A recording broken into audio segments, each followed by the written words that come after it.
ఉపయోగపడుతుంది. ఇది ఎంతవరకు సతీష్ మరింత సమాచారం అందిస్తారు. సతీష్. యామిని, మనం ప్రస్తుతం విశాఖపట్నం స్టీల్ ప్లాంట్ ప్రధాన ద్వారం దగ్గర ఉన్నాము. నేటికి ఉక్కు పరిరక్షణ పోరాట కమిటీ ఆధ్వర్యంలో 1456 రోజులు రిలే నిరాదీక్షలు చేరుకున్నాయి. అయితే ఈ ఉక్కు ఉద్యోగుల తాలూకా నిరసన, ఈ యొక్క నిరాహార దీక్షకు నేటికి ఒక విధంగా ఉపశమనం చెప్పుకోవాలి. ఎందుకంటే కేంద్రం రివైవల్ ప్యాకేజీని 11,440 కోట్లను ప్రకటించింది. ఇది ఎంతవరకు స్టీల్ ప్లాంట్ ఉపయోగపడే అవకాశం కనిపిస్తుంది. వారికి అనేక నష్ట కష్టాలు ఉన్నప్పటికీ కూడా ప్రస్తుతం ప్యాకేజీ ఏ విధంగా వారికి ఉపయోగపడుతుంది అనేది ప్రస్తుతం వారి మాటలను తెలుసుకుందాం. చెప్పండి, కేంద్ర ప్రభుత్వం కాసేపటి క్రితమే 14,440 కోట్ల ప్యాకేజీని ప్రకటించింది. ప్రస్తుత పరిస్థితుల్లో స్టీల్ ప్లాంట్కి ఇది ఏ విధంగా ఉపయోగపడుతుంది? స్టీల్ ప్లాంట్ ఒక ఉద్యోగులకి ఎటువంటి ఉపశమనం కలుగుతుంది? వెంటిలేటర్ మీద ఉన్న పేషెంట్ ని వార్డుకి షిఫ్ట్ చేయడం జరుగుతుంది.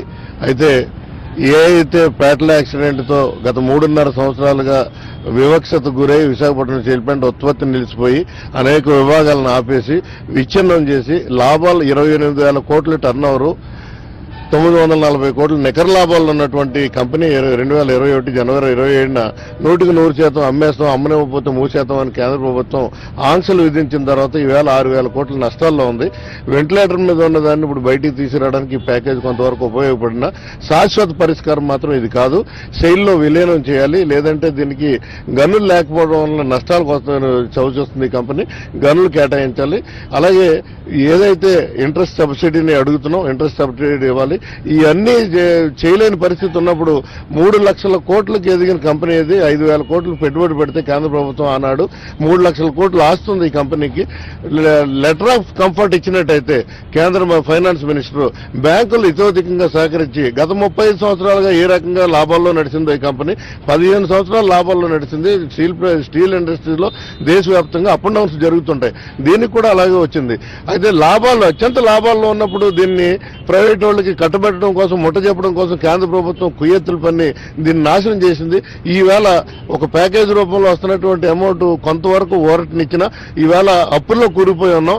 8,000 కోట్ల రూపాయలు అప్పులు తీర్చవలసి ఉంది. టాటా ఇంటర్నేషనల్ వాళ్ళకి 800 కోట్లు, అలాగే జేఎస్పీఎల్ వాళ్ళకి 1,300 కోట్లు, ఎన్ఎండీసీకి 3,000 కోట్లు, ఉద్యోగుల పీఎఫ్ కట్టలేదు.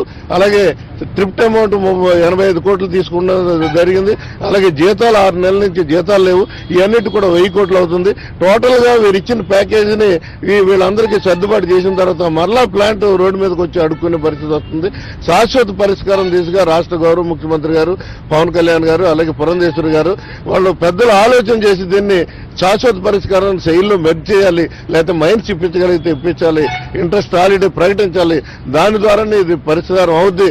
లేదంటే విశాఖపట్నం స్టీల్ ప్లాంట్ 8వ తారీఖున ప్రధానమంత్రి సమక్షంలో రాష్ట్ర ముఖ్యమంత్రి గాని ఉప ముఖ్యమంత్రి గాని మాట్లాడకపోవడంతో ఇక్కడ ఉన్నటువంటి ప్రజానికం అందరూ కూడా కంటతడి పెట్టి అన్ని కోల్పోయారు. ఇవాళ విశాఖపట్నం స్టీల్ ప్లాంట్ బతికి బట్టకట్టాలంటే దీన్ని ప్రధానమంత్రితో విశాఖపట్నం స్టీల్ ప్లాంట్ ప్రభుత్వ రంగ సంస్థగా కొనసాగుతుందని ప్రకటన చేయించాలి. చేయించిన వెంటనే బ్యాంకర్స్ అంతా కూడా ఇతోధికంగా సహకారం అందించడానికి అవకాశం ఉంటుందని మీ ద్వారా తెలియజేస్తున్నారు. ఇప్పుడు కేబినెట్ లో కాసేపటి క్రితమే దీనిపైన ప్యాకేజీని ప్రకటించడం జరిగింది. స్టీల్ శాఖ మంత్రి కూడా మరి కాసేపట్లో ఆయన మీడియా సమావేశం పెట్టి కూడా దీనిపైన స్పష్టమైన ఆదేశాలు